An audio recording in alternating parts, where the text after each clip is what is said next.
Soyez les bienvenus dans cette nouvelle édition des actualités du passé. Nos différents sauts dans le temps vont nous amener à découvrir certains faits marquants de l'histoire qui ont eu lieu un 7 mai. Le 7 mai 1954, à 17h30 précisément, après 57 jours de combat, d'une rare férocité entre les soldats du corps expéditionnaire français et les troupes Viet Minh, le camp retranché de Dien Bien Phu tombe aux mains des forces du général Giap.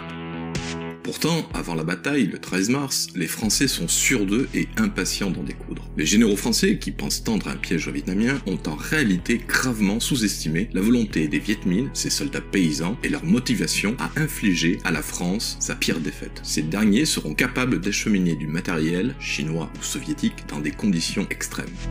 Lorsque la bataille débute, les canons du Viet Minh pilonnent le piton Béatrice, puissamment fortifié et défendu. La puissance de feu du Viet Minh surprend tout le monde. Les officiers français sont tués, les bunkers tombent aux mains de l'ennemi les uns après les autres. À minuit, Béatrice ne répond plus. C'est la consternation chez les Français. Le piège s'est refermé sur eux. Débute alors une bataille aussi féroce que Verdun. Malgré tout, les soldats français se battent avec courage et panache. Complètement étouffé, le camp encerclé va résister aux assauts d'une rare violence du Viet Minh encore quelques semaines. Même si dès le début, l'issue de la bataille ne fait guère de doute, des soldats de toute arme continueront à se porter volontaires pour être parachutés dans le camp, tels que Bijard. Question d'honneur, diront-ils. Avec la chute de Dien Bien Phu, la présence de la France en Indochine se termine.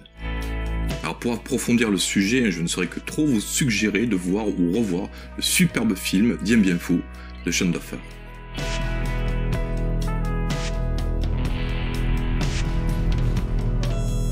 Les autres événements du 7 mai. Le 7 mai 2000, Vladimir Poutine devient président de la Fédération de Russie après avoir remporté l'élection présidentielle de le premier tour. Il remplace Boris Eltsine.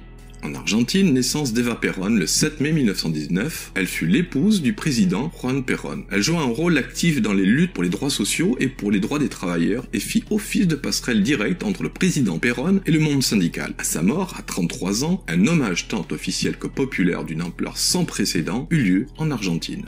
Le 7 mai 1840 marque la naissance de Piotr Ilyich Tchaïkovski, compositeur russe. Il incarnera la figure dominante du romantisme russe du 19e siècle dans toute sa vitalité populaire et généreuse et sa profonde sincérité. C'est le 7 mai 1833 que naît à Hambourg Johannes Brahms, futur compositeur, pianiste et chef d'orchestre allemand. Johannes Brahms est l'un des plus importants musiciens de la période romantique.